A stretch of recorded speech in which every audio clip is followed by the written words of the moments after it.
अस्सलामुअलैकुम नाज़रीन, पाकिस्तान के मारूफ यूट्यूबर वेला मुंडा के वालिद को अगवा कर लिया गया है।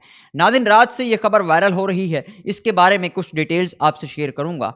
नाज़रीन, जैसा कि आपको मालूम है कि पाकिस्तान के मारूफ यूट्यूबर वेला मुंडा अपनी फैमिली के साथ उम्रा की सआदत हासिल करने के लिए पहुंचे हैं। जैसे ही वो वहां पर पहुंचे तो उनको एक इंतहाई अफसोसनाक खबर मसूल हुई। कहा गया कि आपके वालिद साहब को अगवा कर लिया गया है। नाज़रीन, वेला मुंडा जो कि खुद भी वीडियो बनाकर सोशल मीडिया पर अपलोड कर रहे हैं और कह रहे हैं कि खुदारा मेरे वालिद साहब को बाज़ेयाब कराया जाए। वो पंजाब पुलिस से दरख्वास्त कर रहे हैं, वो वज़ीर आला पंजाब मरियम नवाज से अपील कर रहे हैं, वो सीसीडी से अपील कर रहे हैं, पाकिस्तान के इदारों से अपील कर रहे हैं कि मेरे वालिद साहब को बाज़ेयाब कराया जाए।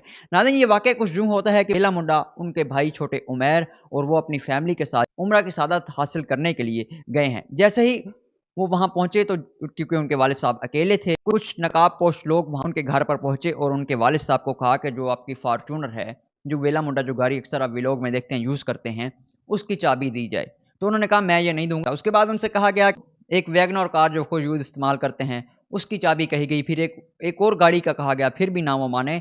तो फिर कहा जा रहा है कि उन्होंने हवाई फायर किए। 1 या 2 मोटरसाइकिल वो अपने साथ ले गए और उनके वालिद साहब को भी साथ ले गए। नाज़रीन, जिसके बाद वेला मुंडा खुद जो है वो अपील कर रहे हैं और वो कह रहे हैं ये कोई प्रैंक नहीं है, मेरे पीछे अल्लाह का घर मौजूद है। तो आप सबसे अपील करता हूं कि मेरे वालिद साहब को जल्द बाज़ेयाब कराया जाए। वो वज़ीर आला पंजाब मरियम नवाज से और पाकिस्तान के तमाम इदारों से अपील कर रहे हैं कि खुदारा मेरे वालिद साहब को बाज़ेयाब कराया जाए। नाज़रीन, हम भी दुआ करते हैं कि अल्लाह ताला उनके वालिद साहब को जल्द खैर खैरियत से अपने घर वापस ले आए। ये थी अब तक की अपडेट। इसके मुतालिक जैसे ही अपडेट आएगी मैं आपको आगाह करूँगा। तब तक के लिए अल्लाह हाफ़िज़।